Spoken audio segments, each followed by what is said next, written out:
Chapter 1. A Strange Man.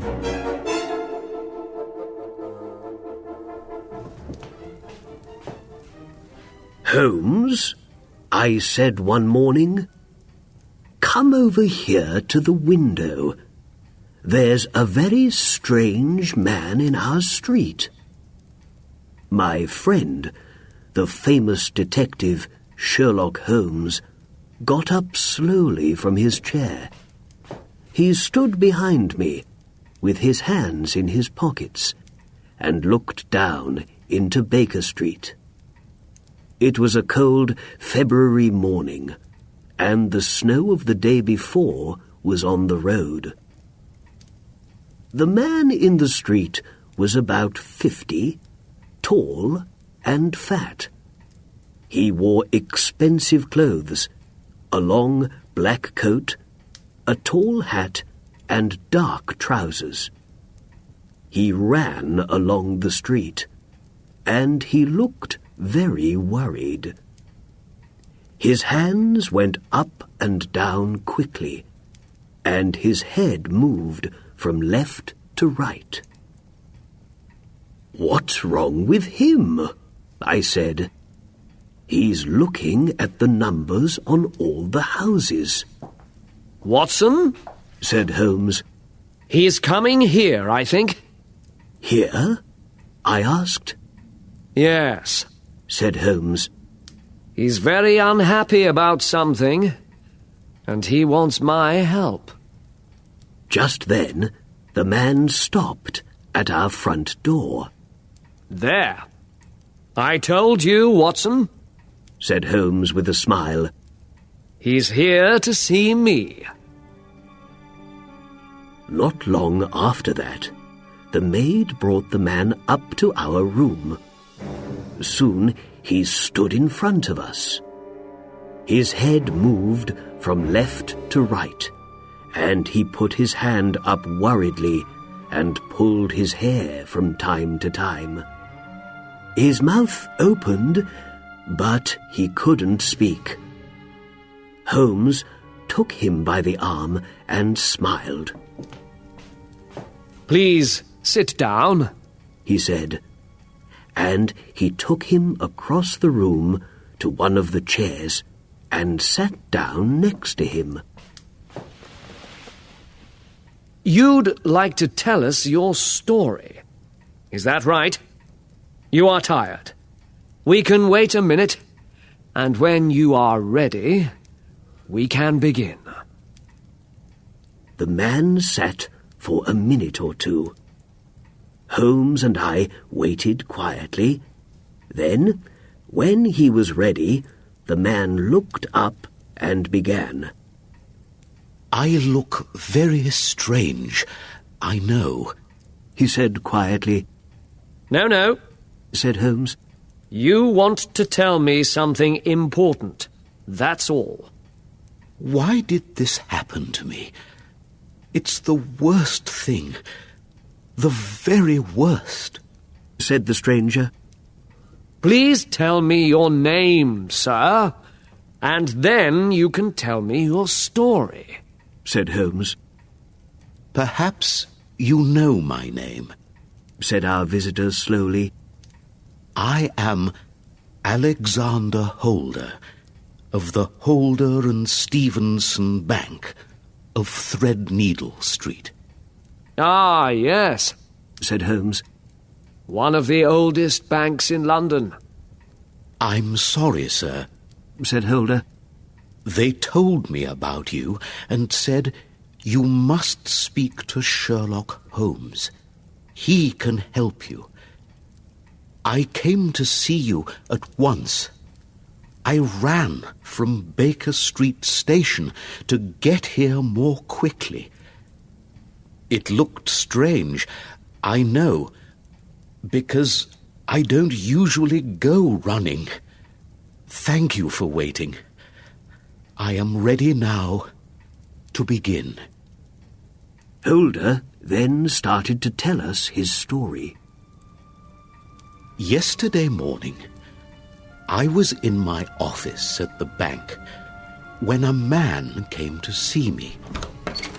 When I saw him, I was very surprised. He was a very famous man. I'm sorry, but I can't tell you his name, because he's one of the British royal family. Mr. Holder, He said, people come to you to borrow money, I hear. Yes, they do, I said, and we always give it to them when we can, I see. said the man. Well, I need to borrow £50,000 from you at once. 50,000, I said. Yes. I can borrow that money many times over from my friends, of course. But I wanted to come to a bank for it. It's not good to borrow from friends. After you give the money back to them, they always ask you for things later to say thank you. And how long do you need this money? I asked. For 6 days. Said the man. Someone is going to give me a lot of money on Monday, so I can give back the £50,000 to you then. But I need the money now. Well, for the bank to give out £50,000, you need to leave something expensive with us, I said. The man then took out a big black box and put it on the table. I was very surprised when he opened it. Do you know the Emerald Crown? He said. It's one of the most famous crowns in England, I answered. Well, this man took the emerald crown out of the box. It's gold, with 39 large emeralds, all of the most beautiful green colour. He told me, Please be very careful with it, and don't take it away from the bank. He also said, Please don't tell any of your friends or family about it. he was afraid of a scandal for the royal family, I think. Well, I gave the man the £50,000. He thanked me and quickly left the bank. He's going to come back on Monday morning for the crown. But then I started to feel worried. One night last week, somebody went into a bank not far from us in Threadneedle Street and took £100,000 from the building. I was unhappy about leaving the emerald crown at the bank, so last night I took it home with me. I left work at about 6 o'clock. I closed the door of the bank behind me, and I looked carefully up and down Threadneedle Street. In the dark, nobody saw me put the black box under my coat. I then took a carriage back to my house in Streatham. It was, of course, a cold, snowy evening, and the carriage drove along very slowly. There was only one man in the carriage with me, and he didn't see the box, I know. I had it under my coat all the time. I felt pleased when I arrived home. I ran upstairs to my office and put the black box into the desk there. I locked the desk with a key and then went over to the window. Just then, I saw somebody, a stranger, in the front garden. I couldn't see his face. He wore a hat and a long coat. When he saw me at the window, he suddenly walked away. I remember one thing about him. When he walked, one of his legs moved strangely. I then ran quickly downstairs and out into the garden. "Hello? Who's there?" I called.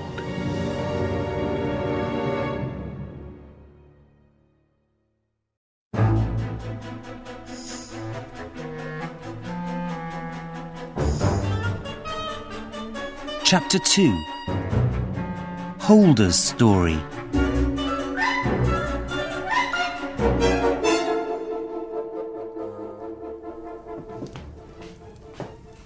"And did you find this man in the long coat and hat?" I asked. "No," answered Holder. "I looked in the front and back garden, but nobody was there." He stopped talking and thought for a minute. But before I continue with my story, I must tell you about my family and all the different people in the house. Ah, yes, said Holmes, and he moved his chair nearer. My family isn't very big, said Holder. My wife died 10 years ago, and I've got only one son, Arthur. I'm sorry to say it, but he isn't a very good son. When my wife died, Arthur was the most important thing for me. I wanted to make him happy, so when he asked for something, I gave it to him. I was wrong to do it. I know that now. I wanted Arthur to work with me at the bank, but he was no good with money. He was a wild young man. When he was 18, he started going to a gambling club. He made friends there, all rich young men with a lot of time and money. With these new friends, he learned to play cards, but of course, he often lost. He came to me nearly every week and asked, "Can I borrow some more money from you, Father?" "And did you give it to him?" I asked interestedly. "Yes," said Holder. "Arthur often told me, 'Father, I'm going to leave the club.' And from time to time, he stopped going there. But he always went back after a week or two.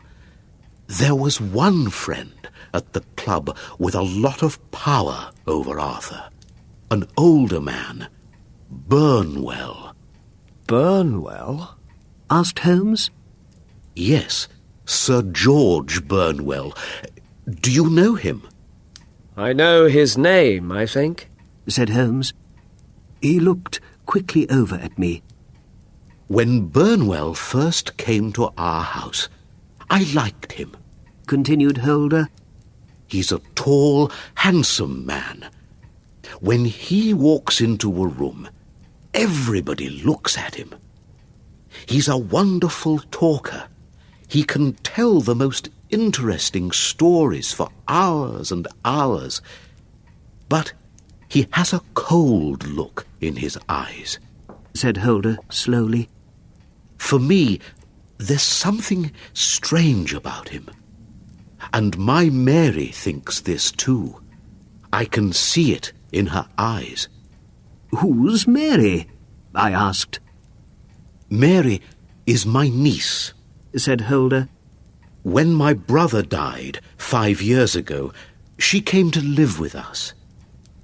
She's a wonderful girl," continued Holder. "and she does everything for me at home. I call her my right hand, you know." Holder looked out of the window and smiled. But the smile suddenly left his face. "Only one thing makes me unhappy," said Holder. Arthur loves Mary very much. Last year, he asked Mary to marry him, but she said no. I feel very sorry about this, because Arthur needs a good wife, and Mary is the most wonderful girl. Holder stopped talking, and then, after a minute or two, began again. Now, where was I? He asked. Ah, yes. Of course, there are the maids in the house, too. There are 3 of them, good young girls, and all of them started with me a number of years ago. And then there's Lucy, our most important maid. She came to us 2 months ago. We're very happy with her, but the only thing is... What's that? I asked. She's very beautiful, and she has many admirers. Sometimes they come to the kitchen door in the evening. Holder then stopped.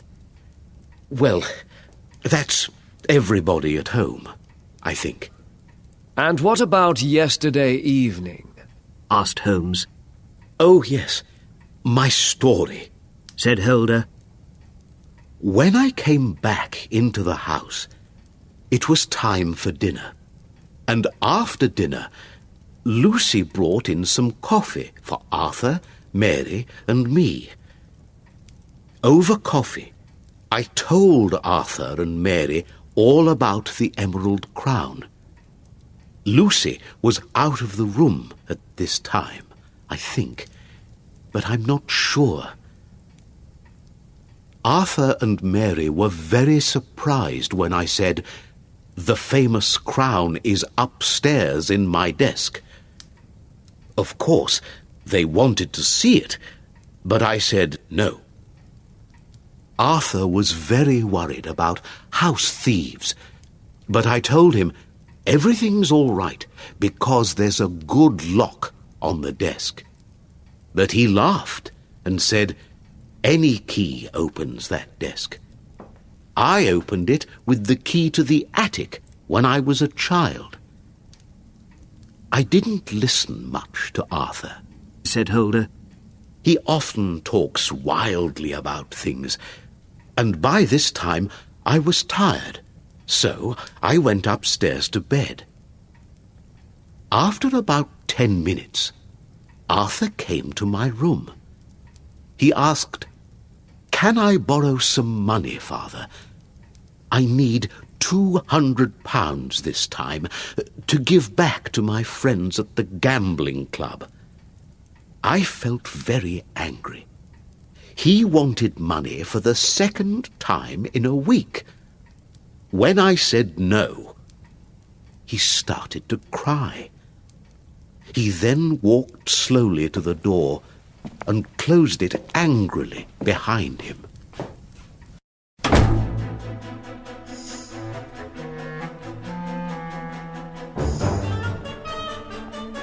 Chapter 3. In the Night.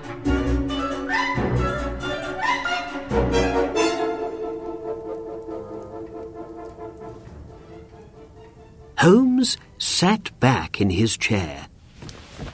Well, Mr. Holder, what happened next? He asked. Holder continued with his story. Before I got into bed last night, I looked into all the different rooms in the house. I went first to the office, next to my room. I looked into the desk. The Emerald Crown was there, and it was safe. I then locked the desk again carefully. After that, I went downstairs. I was surprised when I found Mary next to an open window in the hall.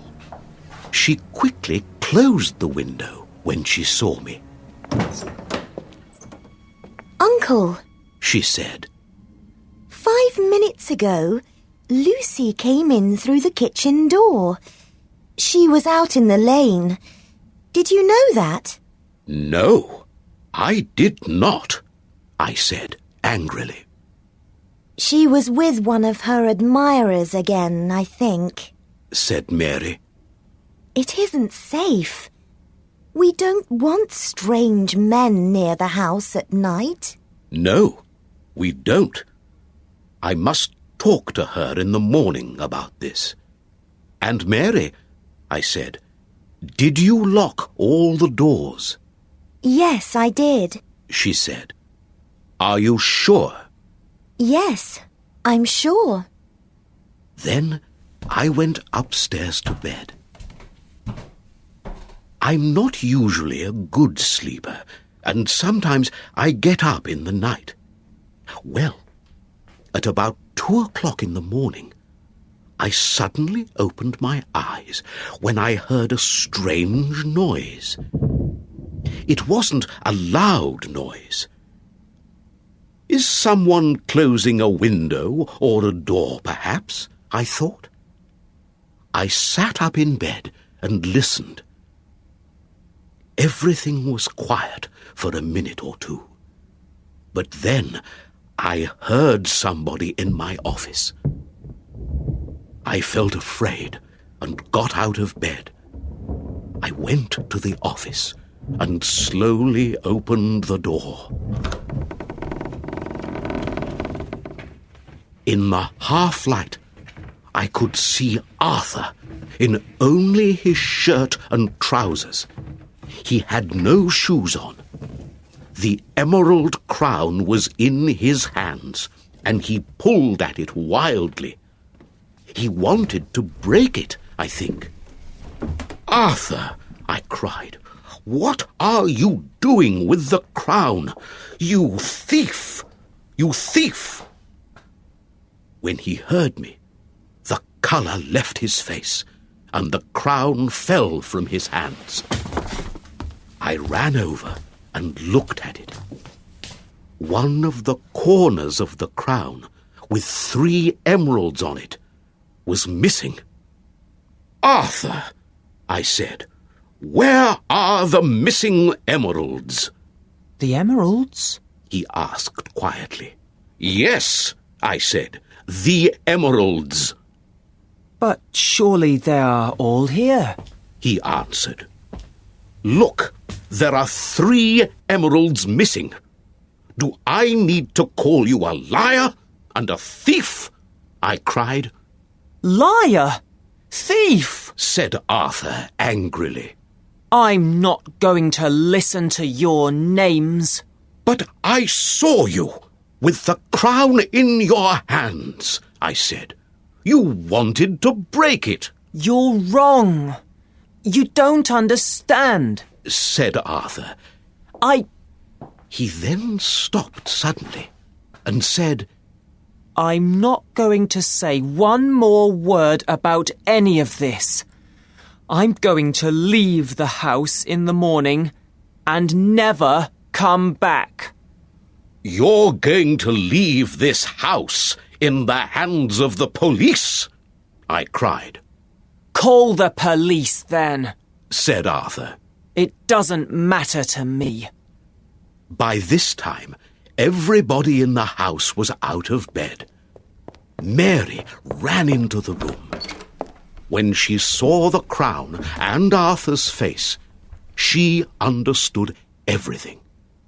With a cry, she fell suddenly into a chair. I called for one of the maids and told her, "Get the police."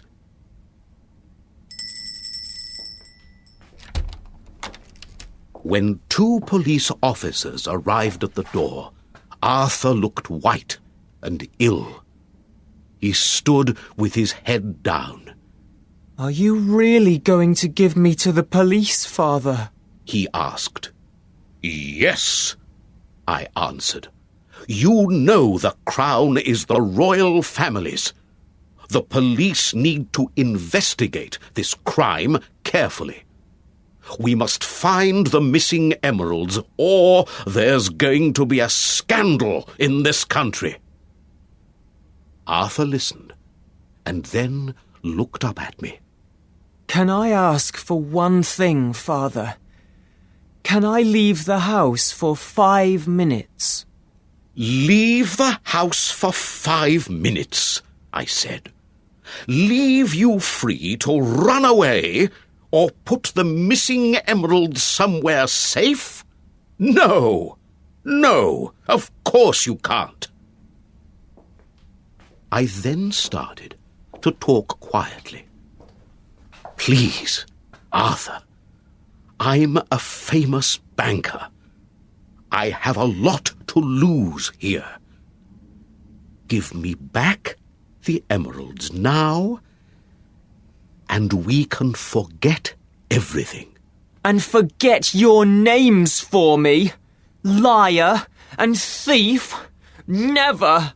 cried Arthur, and his face was red and angry.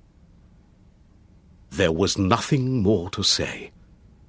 I called the police officers into the room and gave Arthur to them.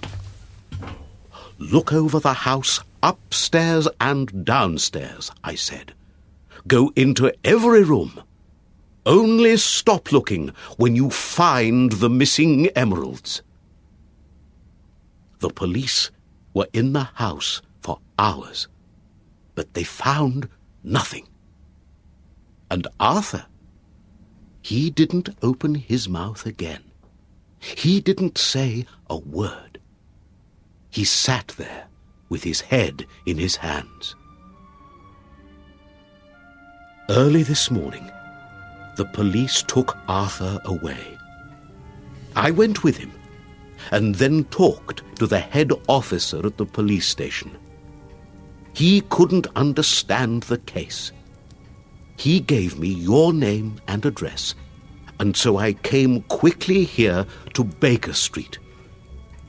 I badly need your help, Mr. Holmes. Last night, I lost everything. The emeralds, my son, and my good name. You must help me to get them back."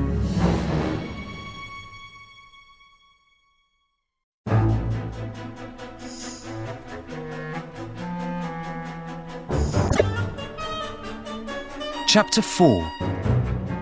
The House in Streatham.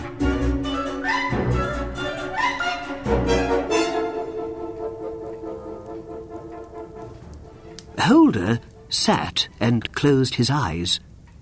He moved in his chair unhappily.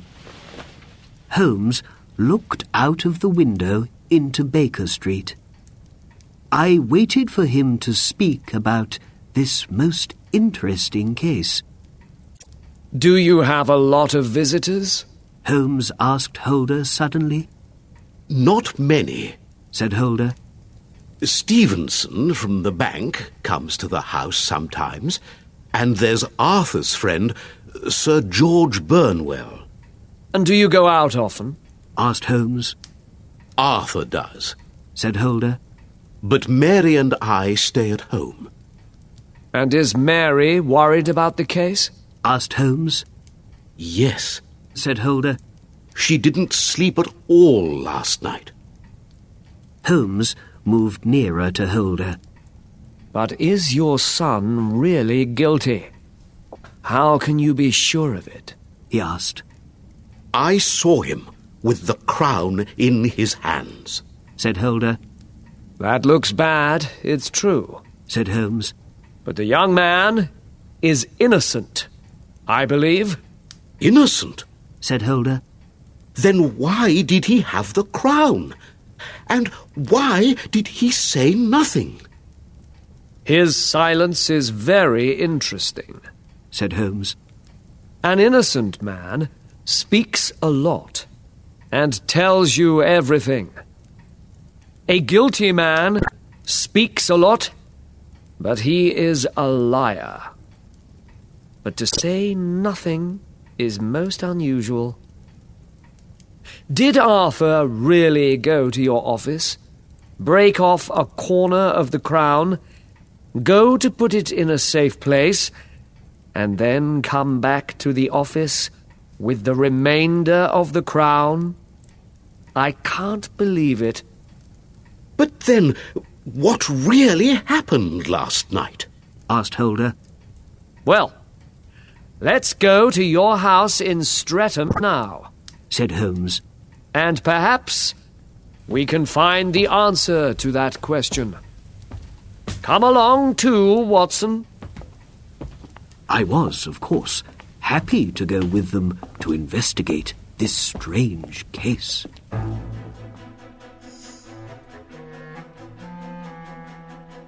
Holmes didn't speak in the carriage.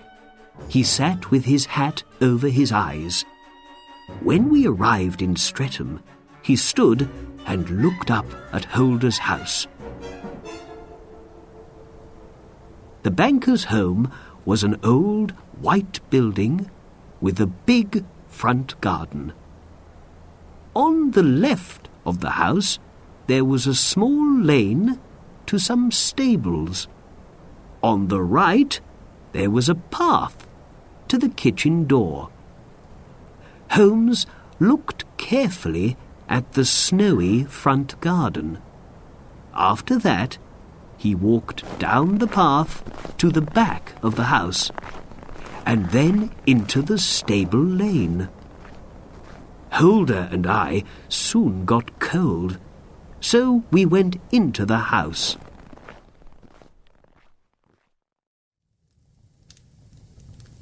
We waited in silence in the warm room. Suddenly, a young woman came in. She had dark hair and big brown eyes. But her face was deadly white, and the whites of her eyes were red.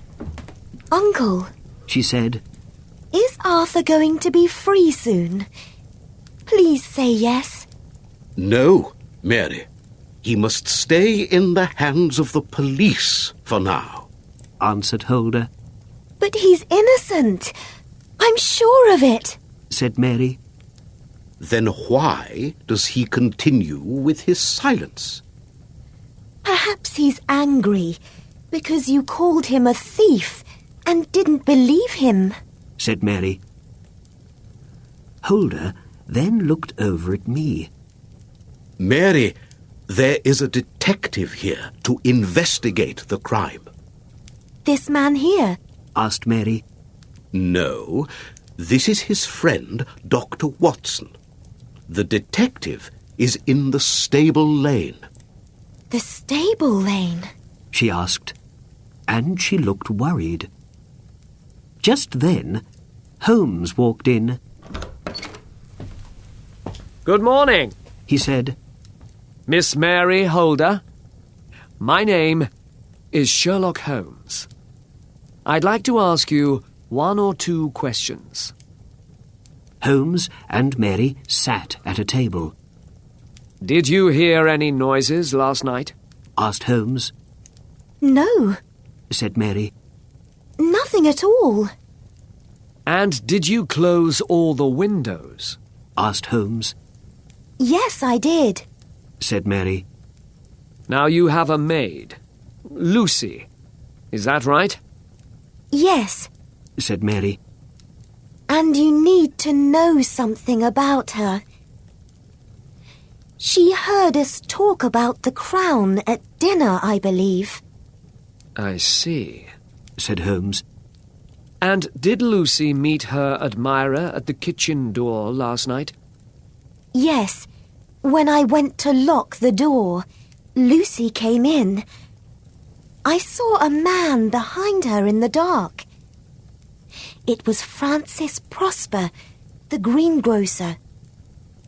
When we buy things in his shop, he brings them up to the house, and he likes to meet Lucy. Does he have a false leg? Asked Holmes. Mary looked afraid. Yes. How did you know that? She asked. Then she smiled. You're a very good detective, Mr. Holmes. Holmes looked back at Mary, but there was no smile on his face. I need to see the downstairs windows, said the detective. He went and looked carefully at the window in the hall nearest the stable lane. Well, well, he said quietly. Now, Mr. Holder, Watson, let's go upstairs to the office. In the office, Holmes went to the desk. Which key did the thief open the desk with? He asked. The key to the attic, said Holder. You know, Arthur talked about it at dinner. I remember, said Holmes. And here is the famous emerald crown, said Holder. He took it out of the box and put it on the table. We all stood in silence and looked at the beautiful emeralds. Now, Mr. Holder, said Holmes, I want you to break off a second corner of the crown here. No, said Holder. Well, watch me do it, said Holmes. He quickly pulled the corner of the crown, but nothing happened. Do you see? I'm a big man, but I can't break it. And think about it, Mr. Holder. When gold breaks, it makes a loud noise. Did you hear a loud noise last night? No, said Holder. No, I didn't. Good. That's all then, said Holmes. But where are the missing emeralds? Asked Holder. And what's going to happen to Arthur? I can't say now, said Holmes. But what really happened last night? Please tell me. Come to my house tomorrow between 9 and 10.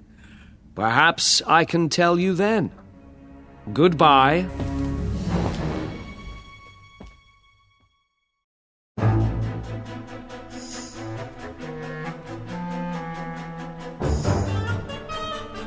Chapter 5. You are near the end of your trouble.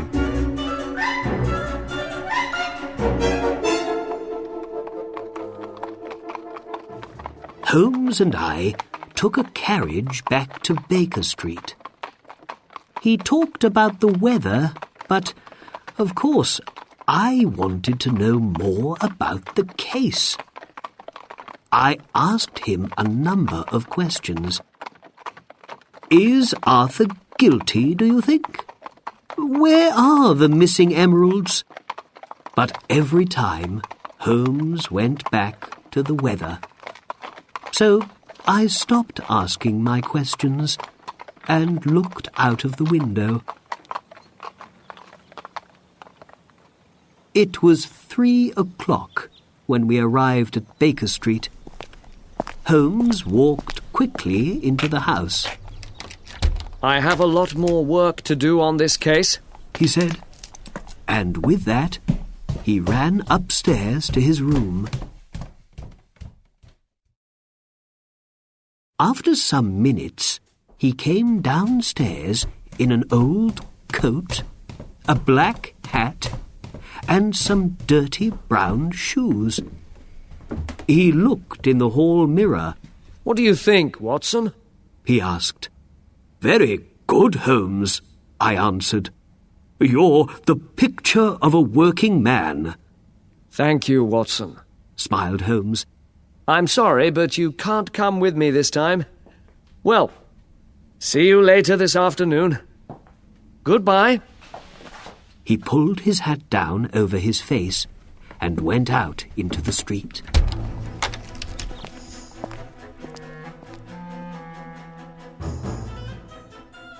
It was nearly 6 o'clock when Holmes came back.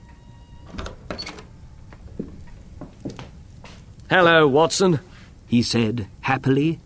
Can you take this?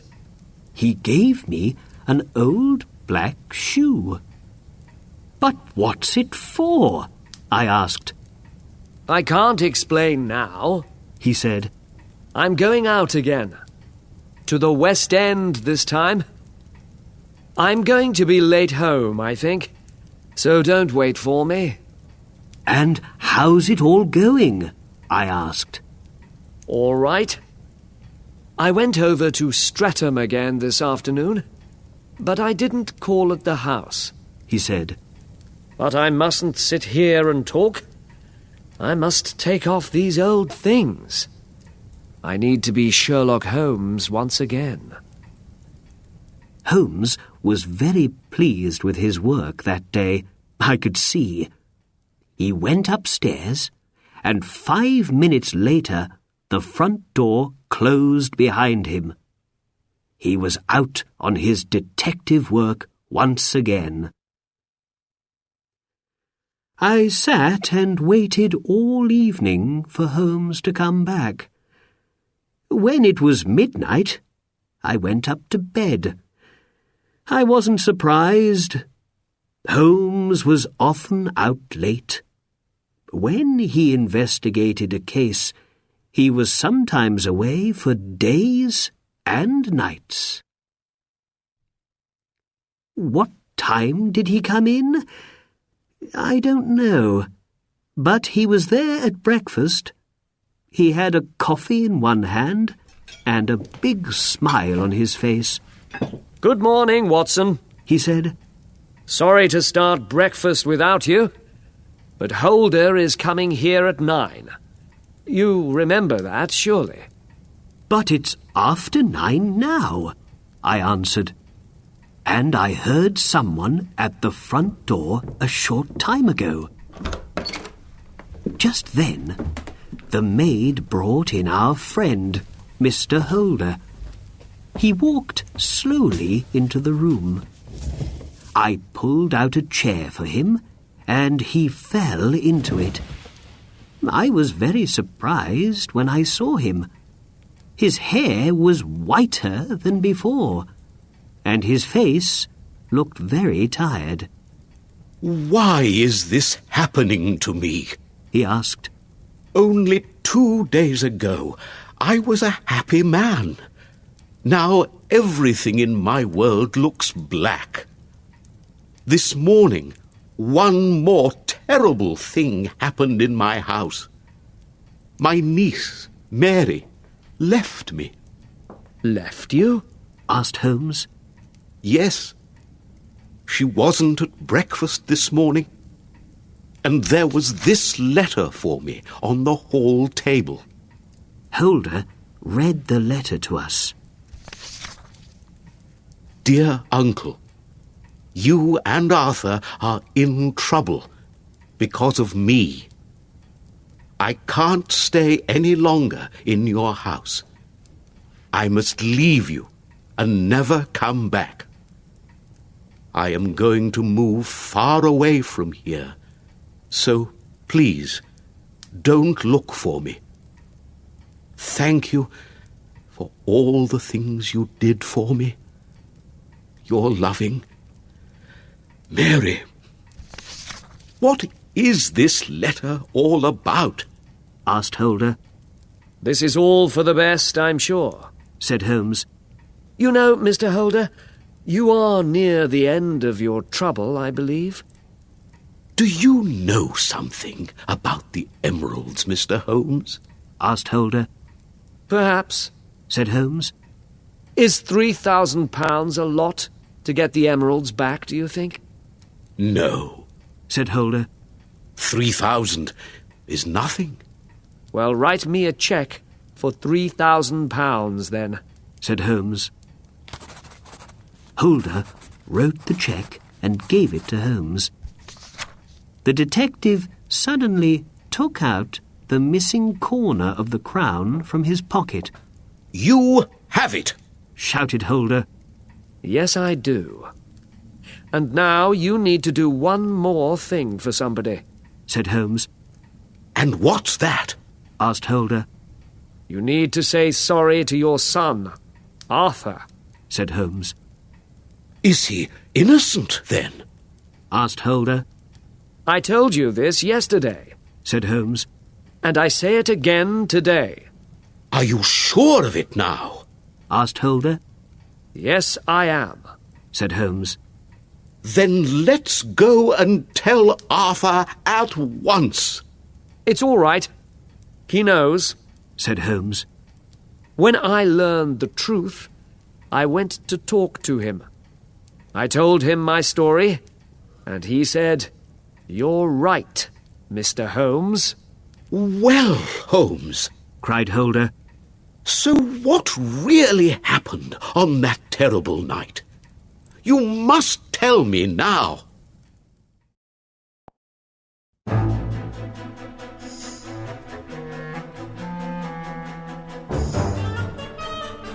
Chapter 6. All in a day's work.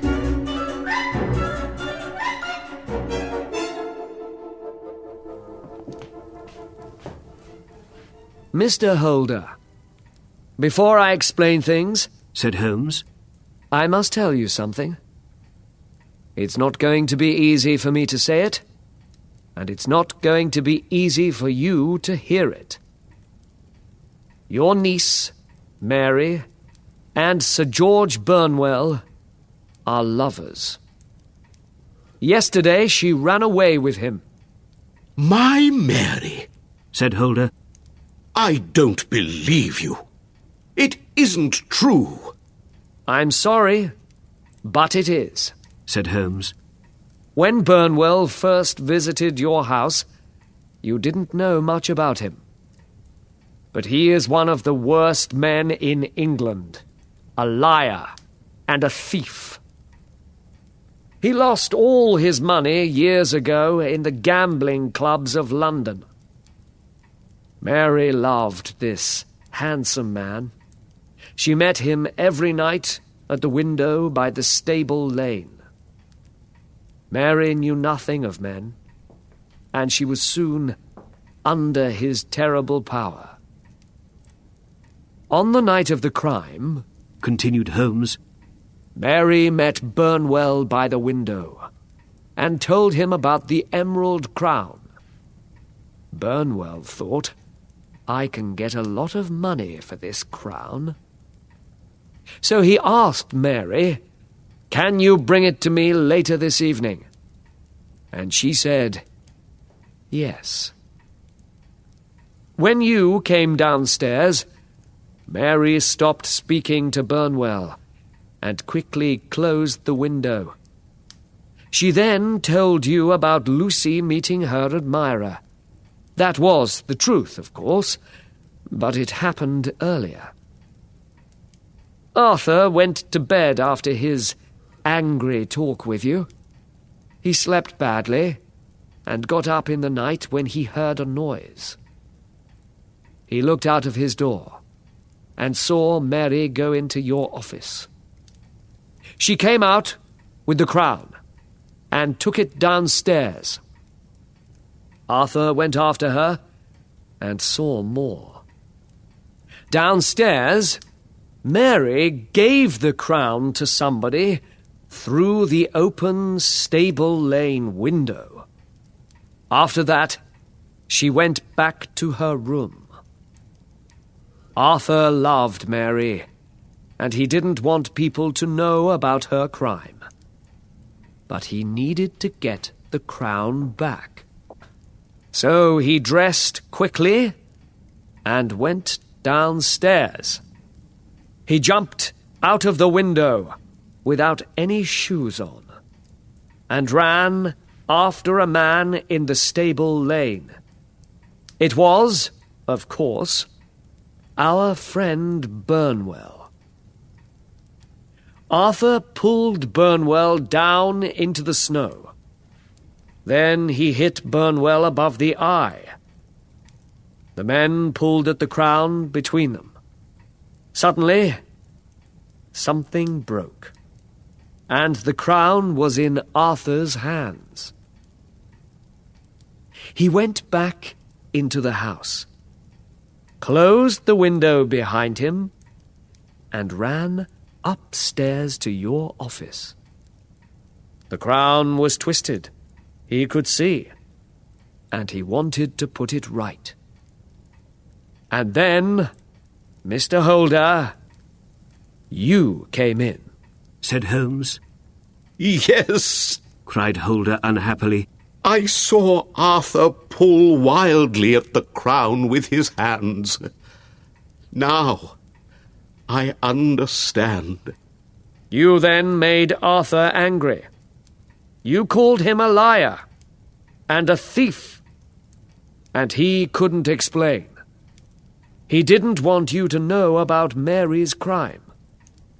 And Mary fell down when she saw the crown, said Holder. Now I understand that too. And Arthur asked, "Can I go out for 5 minutes?" That was because he wanted to look for the missing emeralds. Holder looked unhappy. Oh, Mr. Holmes, I was very wrong about my son. But how did you learn all this? Well, said Holmes, the snow was a big help to me. Remember when I went out and looked at the garden at your house? Yes, said Holder. I could see much of the story of that terrible night in the snow, he explained. When I walked up the path, I saw footprints near the kitchen door. They were the footprints of a young woman and a man with a false leg. Ah, yes. Lucy and Francis Prosper, said Holder. And was he the man in the garden on the night when I came back home with the crown? Yes, that was Prosper. He came to meet your new maid, Lucy, said Holmes. He then explained more about the case. There were 2 sets of footprints in the snow in the stable lane. The first set was of a man in big shoes. These footprints were next to the stable lane window, and the man waited there for a long time, I could see. The footprints then went down the lane to a tree. The second set of footprints was of a man with no shoes. They came from the window out into the lane. They too went down to the tree. In the snow, I could see the story of a fight between the 2 men. I found some blood there. Then the first set of footprints went off down the lane. The second set of footprints came back to the window. You remember when, in your house, I looked carefully at the window by the lane? I saw a footprint of the man with no shoes there. So, he came back in through the window, I knew. I started to understand the case better. The man with no shoes was Arthur. But I had 2 questions. Who was the man in the lane? And who brought the crown to this man? Well, it wasn't Arthur. So Mary, or one of the maids, was the guilty one. Arthur's silence was important. He wanted to protect somebody. It wasn't Lucy or the younger maids. It was Mary, because he loved her. But who helped Mary with the crime? Mary was a good young woman, but perhaps a lover had power over her and made her do this terrible thing. So, who was her lover? Only 1 or 2 visitors came to your house, you said. One of those was Burnwell. My friends told me about him some years ago. He had a bad name with women then, and he has a worse name with women now. But was Burnwell really the thief? I wanted to be sure.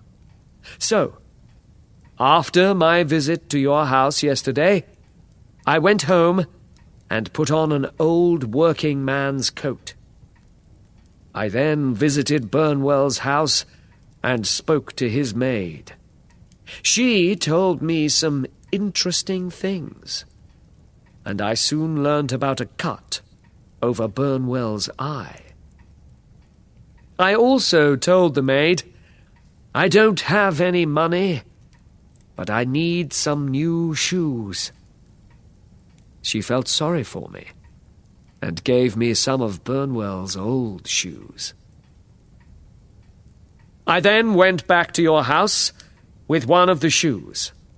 I was very pleased when it fitted the footprint in the snow. After that, I came back to Baker Street, put on my usual coat, and went over to Burnwell's house again. I badly wanted the emeralds back, but I didn't want any scandal for the royal family. So, no policeman, no open investigation. I spoke to Burnwell at his house for some time. At first he said, I know nothing of the Emerald Crown. But when I explained all about the crime, he became angry. He started to hit me, but I took out my pistol and put it to his head. He then found a box and opened it angrily. The missing emeralds were in it. Give me £3,000 for them, he said. Of course, I didn't want to give the man any money, but I also didn't want him to talk and make a scandal. So, I wrote a check, took the box, and left. I got to bed at 2 o'clock in the morning. It was the end of a very long day's work. A day when you stopped a terrible scandal from happening, said Holder. I can't find words to thank you. And he stood up to go. Now, I must find my son and say sorry for not believing him. Goodbye, Mr. Holmes. Dr. Watson. And with that, he left.